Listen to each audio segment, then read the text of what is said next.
coup, je m'appelle Camille, je suis étudiante en cinquième année de pharmacie à l'université Paris-Saclay. Et donc quel est ton cursus pharmaceutique? Du coup, je suis rentrée en pharmacie. Ensuite, j'ai choisi la filière officine et là, je suis en cinquième année de pharmacie qui correspond à mon avant-dernière année, avant l'obtention de mon diplôme.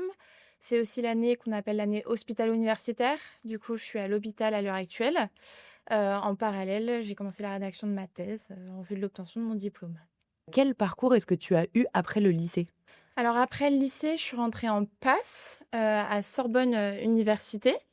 Ensuite, j'ai fait une deuxième année de licence de chimie accès santé, toujours à Sorbonne Université, avant de rejoindre la filière, de pharmacie, à l'université, Paris-Saclay. Comment est-ce que tu as découvert le parcours pharmaceutique? Durant ma PASS, je me suis vraiment intéressée aux 5 filières, hein. Il y a 5 grosses filières, médecine, dentaire, maïeutique, kiné et pharma.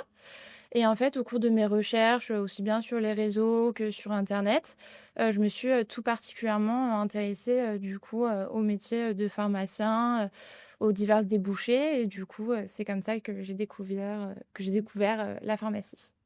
Et sur Parcoursup, du coup, après ton lycée, quel vœu est-ce que tu avais formulé? Bah, en fait, assez simplement, je suis de région Île-de-France, j'ai mis toutes les passes d'Île-de-France, voilà, c'était assez simple et j'ai formulé aussi, plusieurs, LAS. Mais au moment où j'ai formulé mes vœux, on pouvait rentrer en études de santé qu'après la deuxième année de licence. Du coup, je me suis, tout d'abord orientée, vers une passe. Et pourquoi est-ce que tu as choisi PASS plutôt qu'une LAS, du coup? Bah, finalement, j'ai fait les 2. Mais du coup, je me suis orientée vers une passe parce que ça me permettait, d'accéder aux études de santé plus rapidement. Et c'est surtout, la filière qui avait le plus de place. Du coup, le plus de chance, enfin, c'était ma logique à ce moment-là. Sauf que la PASS est composée d'environ 80 de matière de santé, qu'on appelle la majeure, et 20 qui correspond, à la mineure. Et du coup, j'avais très bien validé ma majeure, mais il me manquait, des points en mineure. Du coup, j'ai rattrapé, ces points-là et je suis rentrée du coup directement en deuxième année de licence de chimie, sans avoir fait la première année. Puis, avec encore une option, accès santé et à la suite de cette deuxième année de licence de chimie que j'ai pu, valider, j'étais très bien classée, ce qui m'a permis, d'obtenir les 5 filières de santé et de là, j'ai choisi, la pharmacie. Et comment est-ce que tu as vécu, du coup, ta première année quand tu es arrivée en santé?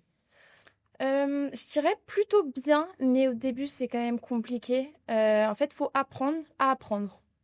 Du coup, ça nécessite quand même pas mal d'organisation. Puis en plus, je viens quand même d'un bac scientifique où c'était surtout de la réflexion, de la compréhension et de l'application. La passe, on va pas se mentir, c'est 90% de par cœur. On nous donne ça en cours et on nous dit apprenez tout et restituez dans 3 mois. Du coup, ça a été un peu compliqué. Le S1 était un peu dur, mais dès le S2, j'ai commencé à plus apprécier mon année. Ça s'est vu sur mes résultats, je pense. Et tu avais à peu près quelle moyenne en première année? Alors en passe, en majeur, je crois que je tournais vers 15. OK. Et en mineur, du coup, j'ai pas validé à 9,96. Et en LAS, en licence de chimie, je crois que j'avais 16. En matière de santé, je sais plus, mais j'étais septième à la fin. Du coup, je suppose que ça devait être pas mal Mmh, en termes de notes. je pense. Ouais. 7e sur combien?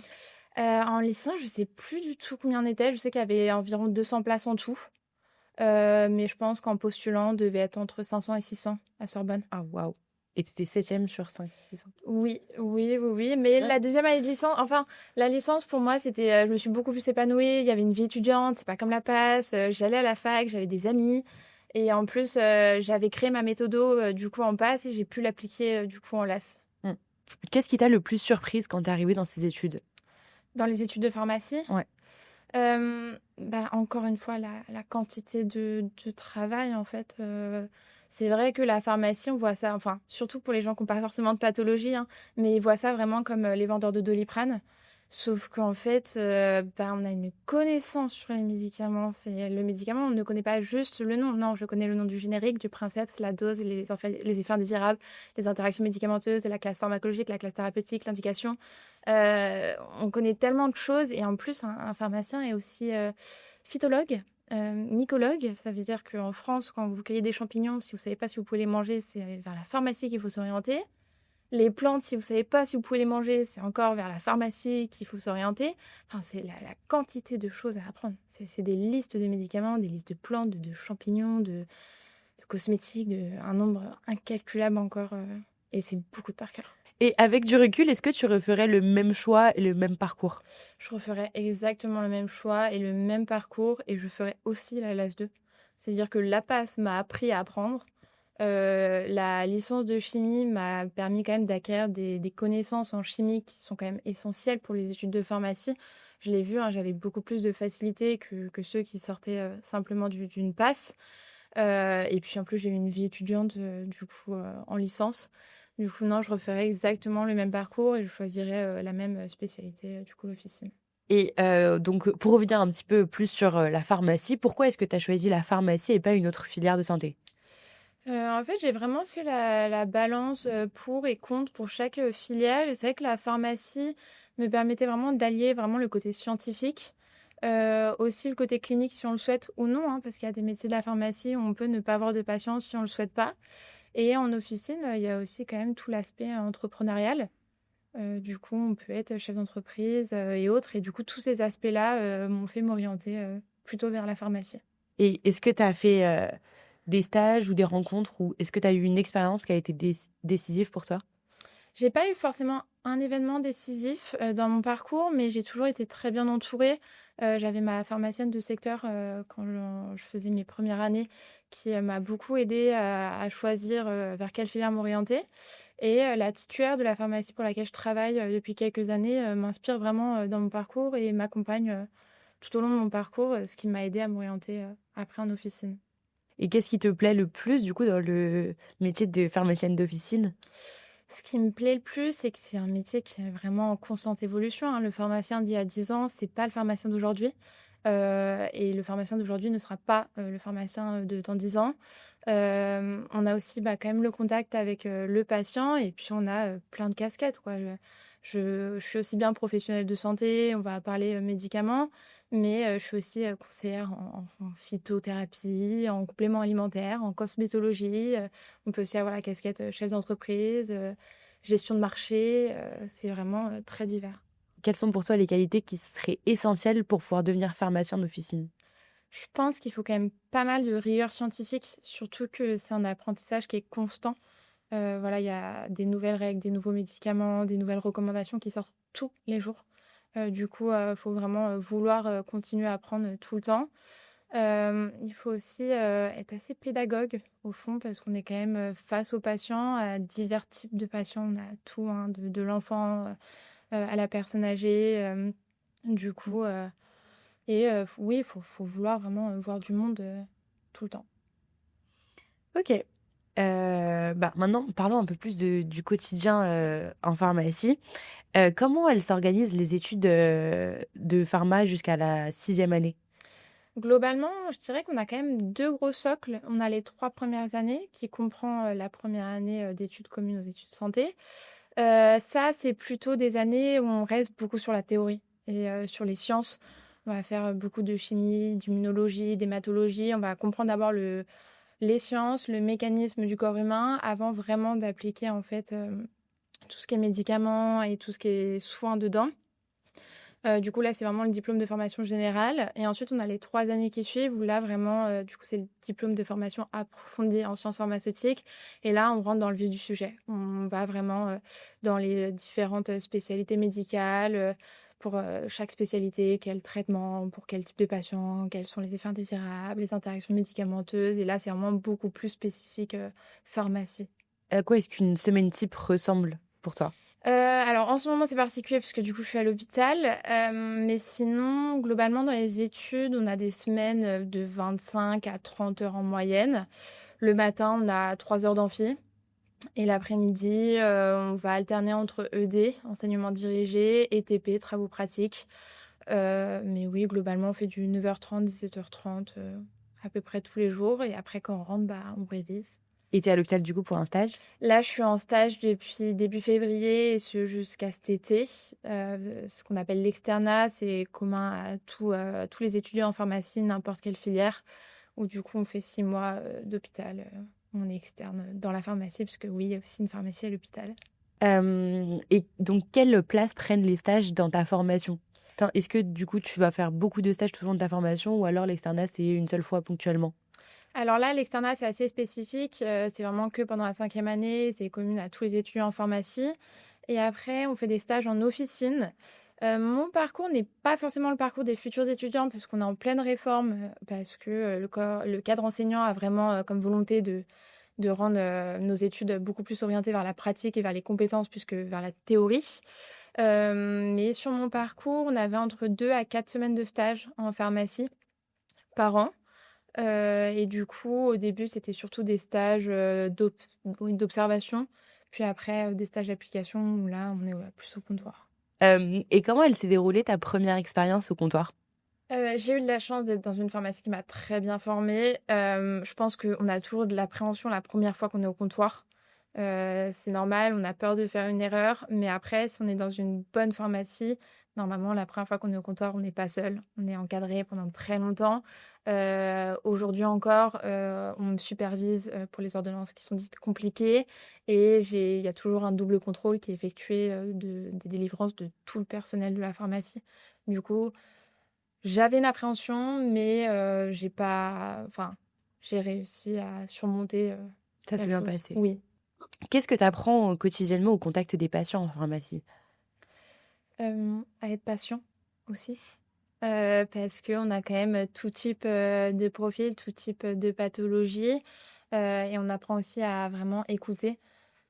Faut pas, se dire que nous, on est, des scientifiques, on a des connaissances, on a un doctorat, du coup, on sait mieux qu'eux.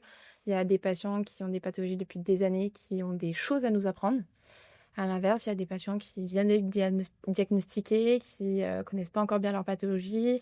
On adapte notre discours en fonction de chaque personne. Du coup, j'ai vraiment appris, finalement à écouter et à faire preuve de pédagogie. Quelles sont les matières qui t'ont le plus marqué pour l'officine? Je pense que c'est toutes les matières finalement de la du 2e socle, de mes études. Toutes les matières finalement qu'on utilise au quotidien, celle qui nous apprend, les médicaments, pour quelle pathologie, pour quel type de patient, à quelle dose. Tout ça, c'est vraiment des matières qu'on applique finalement, quotidiennement dans l'exercice officinal. Donc à partir de la troisième année C'est ça. jusqu'à la 6e? Mais au fond, les matières de 3e année, on peut pas les comprendre sans avoir fait les premières années, du coup, Mmh. toutes les matières. Et quelles sont, selon toi, les difficultés principales que tu as rencontrées en officine? La plus grosse difficulté quand je suis arrivée en officine, c'est d'être debout. J'ai toujours, en tant que bonne étudiante studieuse, j'ai toujours été assise en amphi, 6 à 7 heures par jour et je sais pas si vous êtes déjà rentrée dans une officine, mais bah, il y a pas souvent de chaises et du coup, on est debout 10 heures par jour. Ça, c'était la plus grosse difficulté au début, mais finalement, on s'adapte et après, il y a pas forcément une grosse difficulté, mais c'est vraiment, bah, oui, s'adapter aux patients, ne pas faire d'erreurs, faire preuve de rigueur tout le temps. Mmh. Et c'est surtout que, bah, des fois, les journées sont longues et du coup, faut pas se tromper parce que, bah, on a quand même la responsabilité de la vie du patient en face de nous Mmh. et même d'un point de vue juridique. Du coup, faut être, très concentré tout le temps. Ouais, faut quand même faire attention. Ouais. Donc si on peut revenir un petit peu sur, tes stages et ton parcours de professionnalisation plutôt, est-ce que tu peux nous parler un petit peu de comment se déroulent tes stages? Est-ce que c'est toi qui choisis ou est-ce que tu, vas les réaliser et cetera? Du coup, les facs parisiennes et partout en France, hein, en fait, on a une liste de maîtres de stage agréés. Du coup, souvent, ce sont des titulaires, du coup, les patrons des pharmacies qui sont agréés pour être maîtres de stage. Ensuite, on choisit sur cette liste, hein, qui est quand même exhaustive. Je crois que pour, mon université, on a plus de 500 pharmacies, maîtres de stage. On choisit notre terrain de stage et après, du coup, au début, en 2e année, c'est surtout un stage d'observation. Parce que, c'est vrai que, bah, derrière le comptoir, il y a quand même pas mal de choses à faire, réception de stock, rendez-vous avec les commerciaux, tout ce qui est, les commandes, les gestions des ruptures de médicaments. Et après, dès la 3e année, là, on fait beaucoup plus de comptoir et d'analyse, d'ordonnances. OK, et qu'est-ce qui t'a le plus surprise dans ton premier stage? Au début, c'était d'être debout et après, c'est aussi, les connaissances. En fait, la première fois que je suis arrivée en pharmacie, ça m'a quand même impressionnée de voir une pharmacienne prendre une ordonnance sans même parler au patient. Elle pouvait me dire la pathologie du patient, chaque médicament, pourquoi il était utilisé, quels étaient les effets indésirables, hem, quelle posologie, devait être donnée à ce patient, pourquoi elle était pas bonne, pourquoi elle était bonne. Et ça m'a quand même impressionnée parce que moi, je connaissais le Doliprane et le Spasfon, du coup, Mon niveau finalement. c'est ça. Comment est-ce que au fil des années, ta relation avec les patients, elle évolue? Au fil des années, notre relation avec le patient, elle évolue beaucoup parce qu'au début, je manquais clairement, en fait, de compétences et d'expérience. Du coup, je délivrais des médicaments sans trop savoir pourquoi, on les donnait et du coup, j'avais pas forcément les bons conseils associés, je comprenais pas forcément les pathologies et ça se ressentait aussi parce que j'avais souvent cette phrase de, «Est-ce que je peux parler à un pharmacien?» Mmh. Et maintenant ça a quand même beaucoup changé, j'arrive, directement à savoir, sur l'ordonnance pour quelle pathologie c'est, je sais donner les conseils associés et ça les patients le ressentent et c'est vrai que du coup j'ai maintenant, une reconnaissance des patients qui parfois arrivent dans la pharmacie et me disent: «Oui bonjour, est-ce que je peux voir Camille?» Et ça vraiment, ça change de, «Est-ce que je peux voir le pharmacien?» Mais parce qu'ils savaient que tu étais en études? Oui, on a forcément, c'est obligatoire en pharmacie, on a un badge et du coup, moi il y a bien un badge, étudiant en pharmacie, heu, Mmh. parce que, parce que du coup, il faut vraiment discerner le pharmacien du préparateur, de l'étudiant et de l'apprenti. OK, et c'est obligatoire? Obligatoire. C'est fou. C'est sanctionnable d'une amende si on n'a pas le badge. Pour le patron. Ah génial. Bon. Bon, on va revenir un petit peu sur, l'ambiance, l'entraide, la vie étudiante, pendant tes études, de pharma. Comment est-ce que toi, tu décrirais l'ambiance en pharmacie? Globalement, c'est quand même une très, très bonne ambiance, aussi bien entre les étudiants qu'avec, le personnel, encadrant, les enseignants. Il y a quand même pas mal, de soirées, de way, il y a toujours, tout ce qui est semaine de ski et autres. Du coup, l'ambiance est très, très bonne en faculté. Et est-ce que tu trouves qu'il y a pas mal d'entraide entre les étudiants? Oui, oui, oui, il y a beaucoup d'entraide. On a toujours, des groupes de promo. On a aussi les groupes, de TD parce qu'après on est répartis, en groupes de TD. Du coup, on a des groupes, sur les réseaux sociaux, pour se parler, pour s'envoyer les news. On a, des drives où on dépose souvent les cours, les prises de notes, tout ça. Du coup, il y a pas mal d'entraide. Et est-ce que toi, personnellement, tu as été investie dans des projets comme, des projets associatifs, étudiants? Alors moi, pas forcément, parce que c'est vrai que j'ai toujours été salariée à côté de mes études. Du coup, j'étais pas forcément dans tout ce qui était, association. Mais après, oui, je participais quand même à certains événements, sans être dans l'encadrement de ces événements. Et du coup, tu me disais que tu étais salariée à côté. Comment est-ce que tu faisais pour gérer études, ton salariat et ta vie perso? Après, ouais, c'est juste de l'organisation, mais du coup, j'étais à la fac la semaine, je travaillais le samedi, dimanche à côté de mes études et la vie perso, c'était, sur le reste du temps, le soir ou après le travail. Après, je pense que quand on a une bonne organisation, on arrive, à concilier, tout ça, sachant que nos études sont très prenantes, mais on a quand même pas mal de vacances. Enfin, si les lycéens nous écoutent, on n'a pas les vacances, les petites vacances scolaires, ça n'existe pas. Mais on a 3 mois l'été et 2-3 semaines en janvier et ça, du coup, ça permet quand même, de concilier, tout ça. OK. Et concernant donc, ton projet professionnel futur et les perspectives que tu as, comment est-ce que tu vois ta sixième année d'études? Du coup, en 6e année d'études, maintenant, il y a une réforme qui vient d'être votée, du coup, on va être l'année test, je vais être l'année test l'année prochaine. Du coup, on a 2 fois 6 mois de stage, qu'on doit appliquer, qu'on doit faire, en pharmacie, dont une en zone sous-dense. C'est un nom un peu barbare, enfin, ils ont classé les villes en fonction des besoins, en pharmacie, de personnel, en pharmacie et du coup, je vais faire ces 2 stages. En parallèle de ça, je vais soutenir ma thèse et après, ça, du coup, je serai pharmacienne diplômée thésée et là, je pourrais exercer, en tant que salariée, dans une pharmacie. Et quels sont tes projets, pour pouvoir exercer plus tard? J'aimerais bien, d'abord être salariée adjointe, pendant quelques années afin encore, d'acquérir, de l'expérience et de continuer au fond ma formation et après à terme, pourquoi pas devenir titulaire. Et titulaire, du coup, c'est ouvrir ta propre pharmacie? C'est ça, acheter ma propre pharmacie OK. et on peut pas trop ouvrir de pharmacie en France, mais on peut Racheter. racheter une pharmacie, c'est ça. OK. Et qu'est-ce qui te motive le plus, dans le futur, avenir que tu as en pharmacie? Ce qui me motive le plus, bah, déjà, c'est l'évolution de mon métier parce que je sais que, ça va beaucoup bouger, que je vais continuer à apprendre, que je vais pas m'ennuyer et j'ai aussi quand même, envie, d'entreprendre. Et du coup, le fait d'avoir comme projet de m'installer, ça me motive, pas mal dans mon parcours. Bah, un étudiant qui hésite à s'orienter en pharmacie, je dirais juste, bah, de mieux s'informer, en fait, de mieux découvrir le métier de pharmacien, de regarder des vidéos sur les études, de pas hésiter à prendre contact avec des étudiants en pharmacie, hein. Ça se trouve facilement, surtout avec les réseaux maintenant, aussi bien les réseaux sociaux que des réseaux comme LinkedIn. Et ne pas hésiter à faire des stages volontaires, sachant que s'il a des difficultés à en trouver, s'il s'oriente vers les étudiants en pharmacie ou même les jeunes diplômés, on n'aura aucun souci à accueillir des étudiants un jour ou deux en pharmacie, aussi bien de ville que hospitalière, pour faire découvrir un peu notre profession.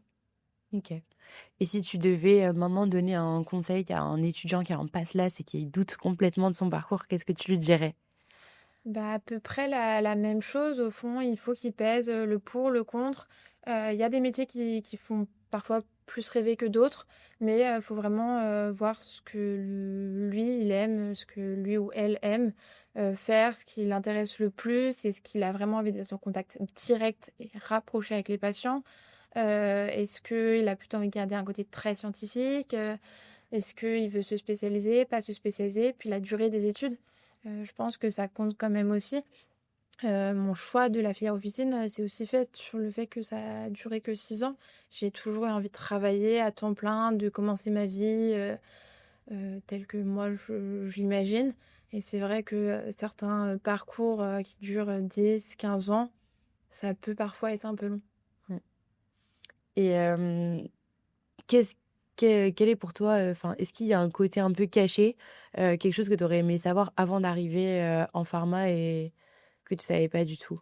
Bah, bien que j'ai choisi la filière officine, je trouve qu'on ne parle pas assez des autres métiers, auxquels aboutissent, la filière de pharmacie. Il y a une multitude de métiers, mais aussi bien dans l'industrie pharmaceutique que, à l'hôpital, que, dans les laboratoires, de biologie.